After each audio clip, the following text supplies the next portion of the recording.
Hello. How you doing? Good morning. Good morning.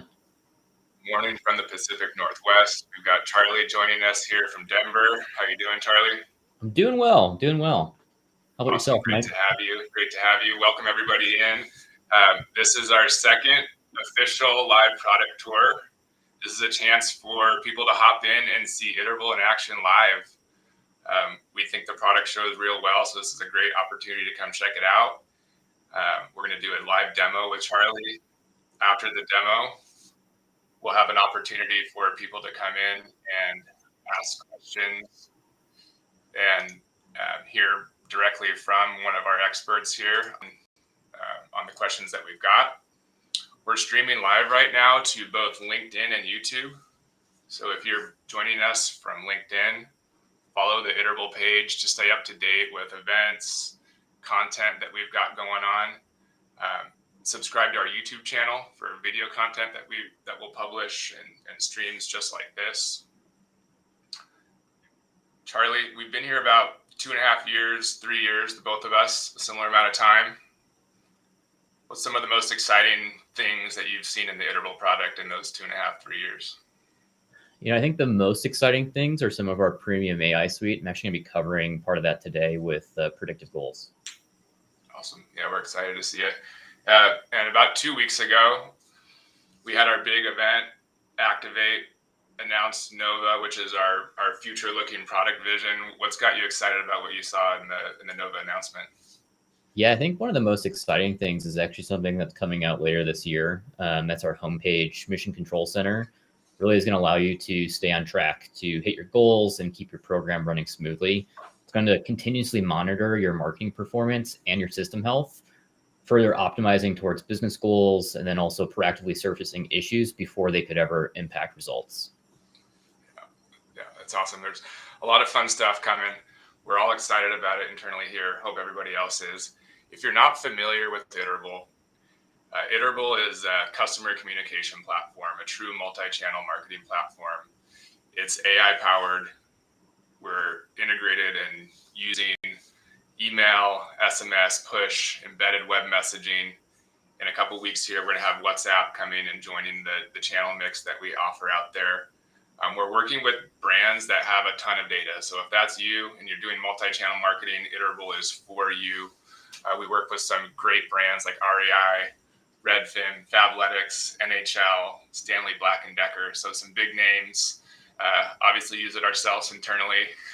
So love the tool and excited to dive in. So what Charlie's going to do for us today is walk through some of the core steps and functionalities of activating your data. We're going to start with getting data into the product using Smart Ingest, and then work through how you can improve what you're doing in your programs with predictive goals. So with that, I will turn it over to you, Charlie, and I'll see you when you're done with some questions. Perfect. Yeah, let me share my screen over here and actually go into the platform. If anyone had joined maybe last week, I think we took a little bit of a dive into a user profile. It's really where we start housing all the data that you might want to be using for personalization, segmentation, automated triggers of various workflows or journeys.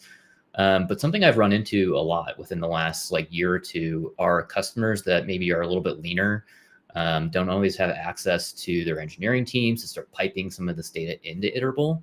So we actually went and co-developed a reverse ETL with HighTouch. So if you're housing all of your customer data, say in a data warehouse, we've created a really seamless and easy way that doesn't require any code to start getting some of that data from the data warehouse into Iterable.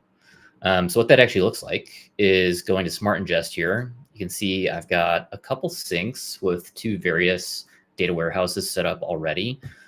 We support most of the major data warehouses at this point, so your engineering team is going to be really happy because it makes their lives easier too to actually get that data in.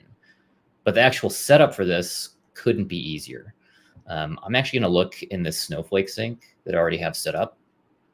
And the first thing to do to configure this is dictating what is it that we're syncing. In this case, I'm syncing user profiles with all their demographic data, maybe their interests, things like long-term value, like all the things you might want to be using for personalization within a cross-channel marketing platform. Now, we could also do things like behavioral actions on users, like purchases, update carts, page views on your website, things of that nature that you might want to be tracking, again, for use in personalization, segmentation, triggering of workflows, that type of thing. But we could also do things like if you have a product catalog and you just want to house all that so you can start referencing it for dynamic product recommendations, we can also sync that type of data too. Then at that point, it's just saying, what are the fields that we want to bring in? So I've got my Snowflake table. It's delineated by someone's email, by specific users. I'm just mapping that to an email with an Iterable. And then from there, with drop-down menus, I can start pulling in those fields that might be within that table. Real benefit here is it's really easy for engineering to go in and stand this up. But also later on, if marketers determine, hey, there's an additional field that we want, instead of having to file a ticket and rely on engineering to maybe get back to you within that week, as long as that field is within that Snowflake table or your data warehouse table, it's very easy to go in and add that. So something like lifetime value, I can quickly add in here, run the sync, set this up to be maybe running on a daily basis, or maybe even like 15 minutes. So you have really up-to-date data. Automatically, we're going to start pulling that in. So from a marketing perspective, like marketers can go in here and decide there's new fields that they want to bring in so that they can start housing on that user profile. So pretty special. I think it really eases that transition from not only onboarding, but continued introduction of new data into your platform. And that's all great. Now we have like this wealth of data. Like that's Iterable's superpower, is being able to bring in massive amounts of data, but then actioning off of it. Like sometimes you can get a little bit lost in the weeds. And maybe you have like specific goals that you're trying to align your marketing programs to. We released a feature, as I mentioned before, a little while ago called predictive goals. And what this is any business specific goal that your marketing motions might have, we can start creating like modeling against to create new audiences to predict who's going to perform on an action. So you can see I've got some like common business goals here. I'm actually going to zero in on maybe likelihood to purchase. I already created this before, but it's really just dictating what is that goal? What do you want it to be called? Like a lot of our AI tools, it is a living, breathing score on each individual user that lives on that user profile. So it's updated on a weekly basis. You can determine who's likely or unlikely to perform that goal. In this case, I'm predicting in the next 30 days, what are the users that are going to make at least one purchase of over $100? Pretty simple, but like obviously you can add more criteria here, change what those events are or those user properties that you're predicting. And then just like I mentioned before, we're using like modeling to determine like what users in our user base are also likely to perform that action. So I could do like most likely to convert or least likely to convert or any custom range. Like I have selected here, maybe kind of that mid to higher percentile.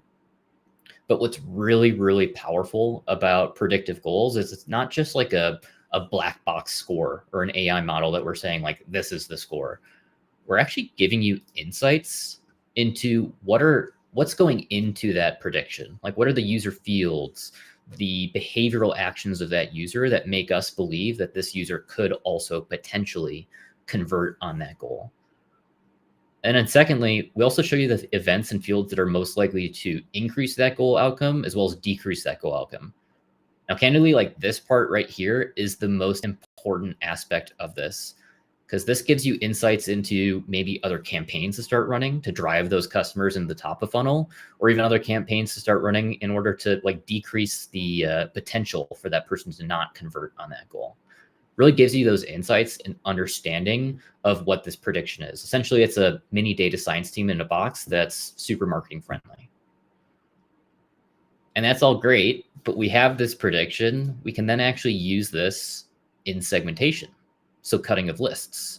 You can see here, I've got this pulled up for those 5,000 users that fit within that band of people that are likely to actually convert on that goal, maybe discluding that top 10% that are probably going to convert anyways, so that maybe I could start sending like a promotional offer. We could use that, say, in an automated workflow through our Journey Studio. Now, in this instance, I've got a completely blank journey, but we're also using one of our other AI tools, Journey Assist, to say in this journey, I want to trigger this via someone maybe updating their cart, right? But then I want to send a very specific offer to those users that fall below that 90% likelihood to actually convert with maybe a coupon code or some type of carrot we can dangle for them to actually get them to convert on that purchase. So with a click of a button using natural language, I can actually go in and create this journey, create all the tiles for you, triggering via that update cart, making sure that people are kind of aligning within that purchase score, and then sending them off a very specialized offer. Right now it's just SMS, but maybe right now it's just email, but maybe I want to add in like SMS, push in-app, starting next week, WhatsApp with those offers. So it really gives the power back to marketing teams to get the data they need to activate it and then action off of it.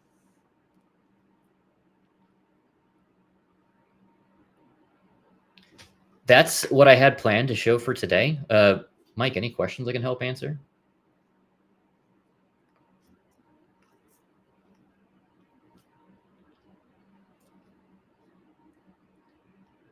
I think you're muted. Got a couple questions for you, Charlie. Conveniently, one on each of the features that you highlighted. So when we talk about bringing like anything data ops related, we think about the resources and the partnerships that exist to make that happen. Smart Ingest is built to make that easier. So the question I have here for you is, once you get Smart Ingest integrated with Iterable, how involved do the data ops teams need to stay? It's pretty standoff, candidly. Once that's set up, if say in the future you wanted to add new data points that weren't necessarily within a table within your data warehouse, more often than not, the data is already in that data warehouse. So it's a matter of merging kind of that row or column over into that specific table. And then marketing can go and say, hey, add this into Iterable. Like, it's stupid easy. Love that. Love that. And then the second question around predictive goals that I have for you here, it seems like some magic, but magic usually takes some pre-work. Like, what's important to making predictive goals work well? Yeah, absolutely. I mean, the more data, the better. Like, the more informed insights we can start giving you with those additional data sets. Typically, we ask for 3 to 6 months of data to have a strong prediction. Not to say that we couldn't make a prediction before that, but to have a really strong prediction with keen insight into who's actually likely to convert or not convert on that goal is like 3 to 6 months of data. Awesome. Beautiful. Well, Charlie, thank you so much for your time. Thank you for those of you that joined us live.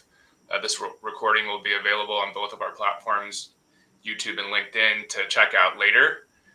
We'll see you guys in a month. Thank you. Thanks.